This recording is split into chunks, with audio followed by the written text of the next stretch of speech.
From the till. Fuck you! Where are you?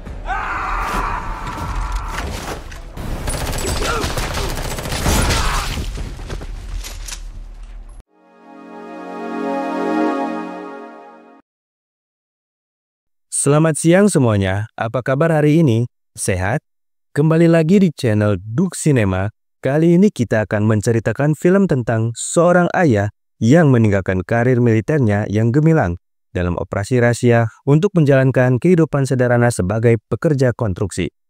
Namun, ketika para pedagang manusia menculik putri bosnya, usahanya untuk membawa pulang putrinya justru mengungkap dunia korupsi yang jauh lebih besar daripada yang pernah ia bayangkan. Langsung saja kita bahas alur cerita filmnya yang berjudul A Working Man yang dirilis pada tahun 2025.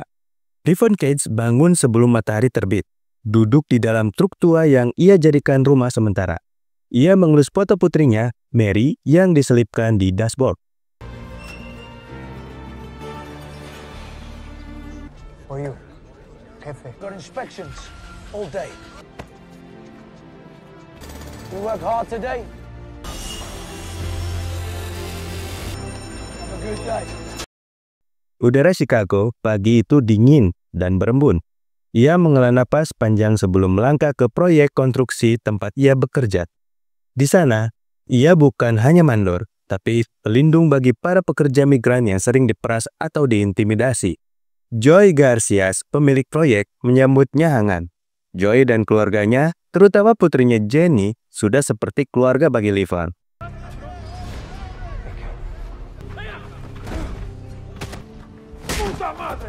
It's not your business.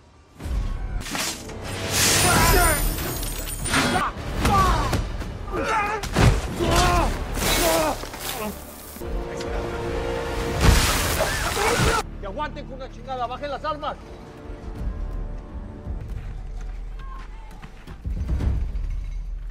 Okay. Suatu hari, saat istirahat makan siang, Levon melihat Jenny datang membawa makan siang untuk ayahnya. Mereka sempat berbincang singkat. Jenny yang masih remaja memandang Levon dengan rasa hormat dan rasa ingin tahu. Malamnya, Jenny berpamitan pada orang tuanya untuk pergi ke pesta bersama teman-teman kuliahnya. Itu adalah terakhir kalinya mereka melihatnya.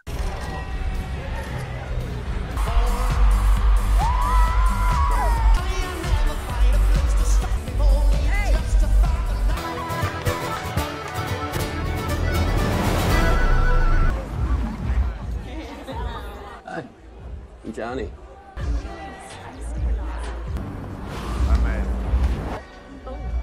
Nina, don't throw. Ew. Buddy.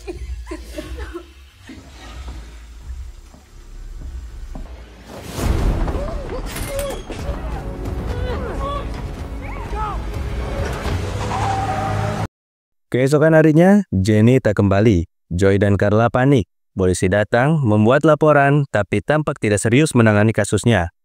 Joy putus asa, meminta bantuan Levon. Awalnya Levon menolak. Ia sudah meninggalkan hidup lamanya. Tapi ketika ia melihat ekspresi Carla dan mengingat janji diam-diam yang pernah ia buat pada Jenny, ia tahu ia tidak bisa menolak.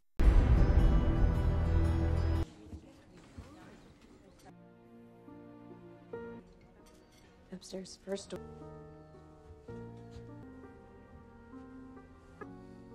Yeah, cool.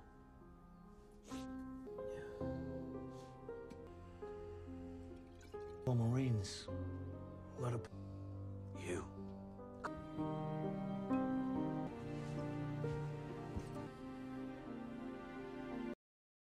Di malam yang sunyi, Levon duduk bersama Keani Leverty, teman lamanya dari masa militer. Keani, kini buta, tetap mampu membaca emosi Levon hanya dari nada suaranya. Kalau dia keluargamu, kau tidak akan diam, kata Keani. Kalimat itu cukup untuk mengubah keputusan Levon. Ia mengeluarkan kotak logam dari bagasi truk, berisi senjata, pisau, dan SIM palsu. Pria yang pernah menjadi mesin perang, kini kembali ke jalur berbahaya.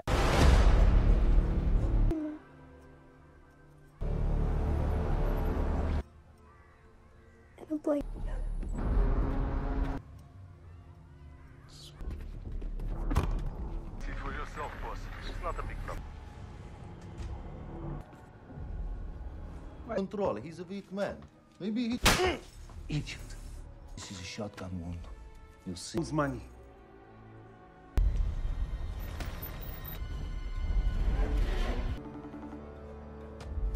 Levon menyelidiki bar terakhir tempat Jenny terlihat. Ia mendatangi bartender bernama Johnny yang langsung gelisah saat ditanyai. Dalam konfrontasi singkat, Levon memaksanya bicara, lalu menghabisi dia dan dua pria Bratva yang mencoba menyerangnya. Tubuh-tubuh berserakan di belakang bar saat Levon melangkah pergi. Dia tahu ini akan memancing perhatian Sal.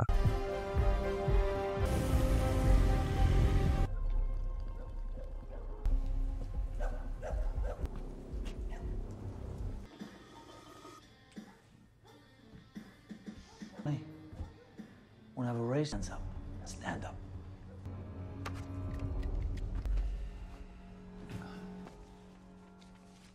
Drink? Do you lie, Johnny?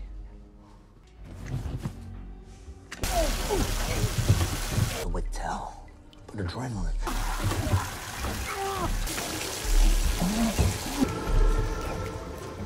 It's the next level. They wipe.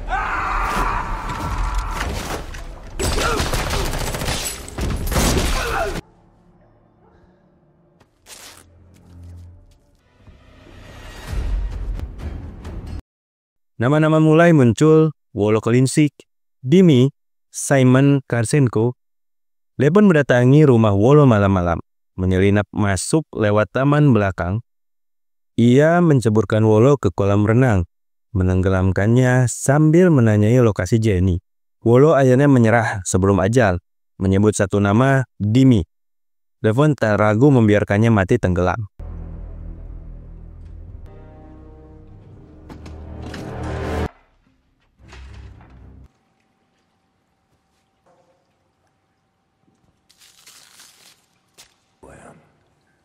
Should I? Yes. I have a League of Thieves. Just, you still very much. Keep them tidy. Fuck you!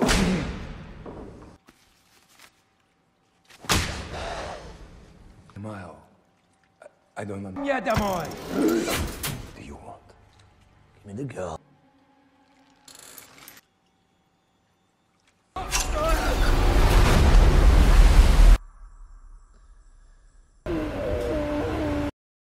Simon Karsenko, bos besar Bratva, marah besar. Ia mengirim dua anaknya, Danya dan Vanko, untuk memburu Levon. Mereka menangkap Levon lewat polisi korup, tapi ia berhasil lolos dalam baku tembak brutal dan melarikan diri dengan mobil yang ia tabrakan ke sungai.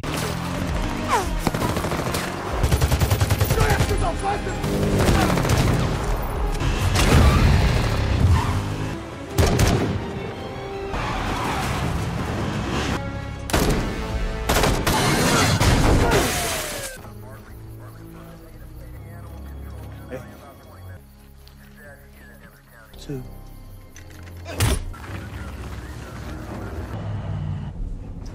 E.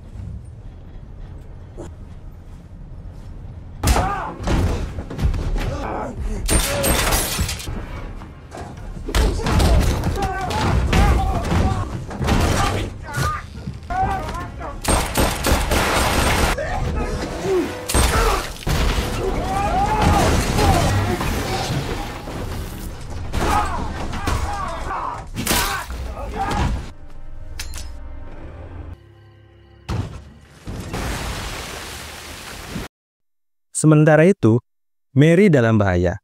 Simon menyasar keluarga Levon. Rumah ayah mertuanya dibakar. Levon datang terlambat tapi berhasil menyelamatkan Mary dan menitipkannya ke Gunny.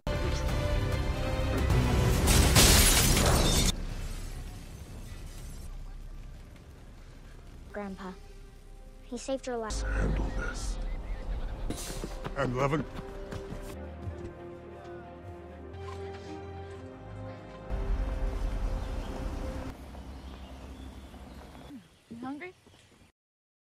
Levon kembali ke jalur Dimi. Ia menyamar masuk ke jaringan perdagangan manusia yang dijalankan oleh Dutch dan geng motornya. Dalam konfrontasi fisik yang brutal, Levon membuktikan dirinya cukup tangguh untuk dipercaya.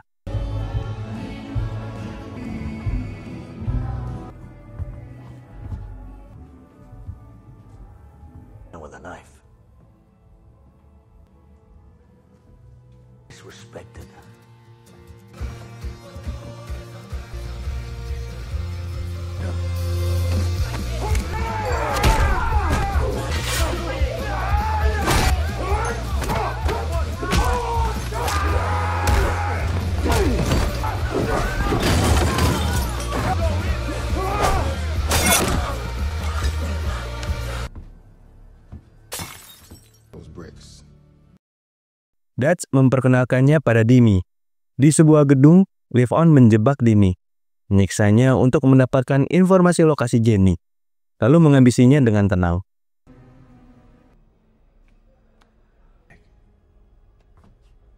Take all of them, okay? You take all the money, okay? Get away! Stop!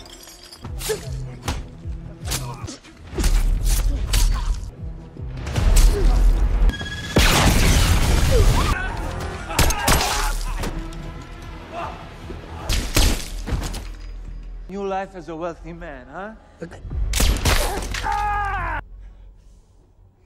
Liar. Why are you back? I know he's Viper.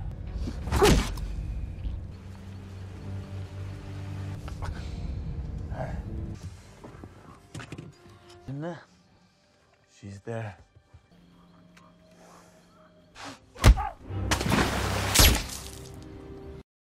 Liv-On bersiap malam itu. Ia mengenakan seragam taktis, mempersenjatai dirinya dengan senapan dan granat asap. Lokasi penahanan Jenny adalah fasilitas tua di pinggir kota, dijaga oleh penjaga bersenjata. Ia membungkam satu demi satu penjaga, melumpuhkan lawan dengan kecepatan yang mengerikan. Di dalam, Jenny berusaha melawan Artemis, salah satu penculik wanita yang brutal.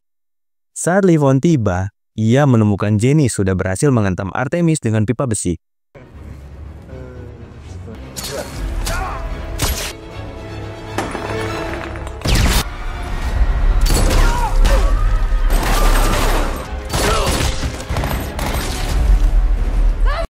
Dutch muncul mencoba menghadang. Mereka bertarung tangan kosong, hingga akhirnya Liv-On menghantam Dutch ke tiang logam hingga tak bernyawa.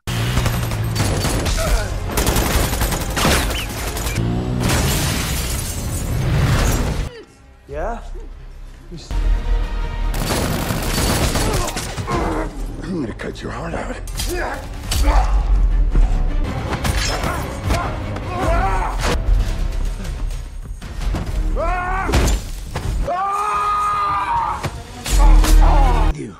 I know, brother. Sorry, brother.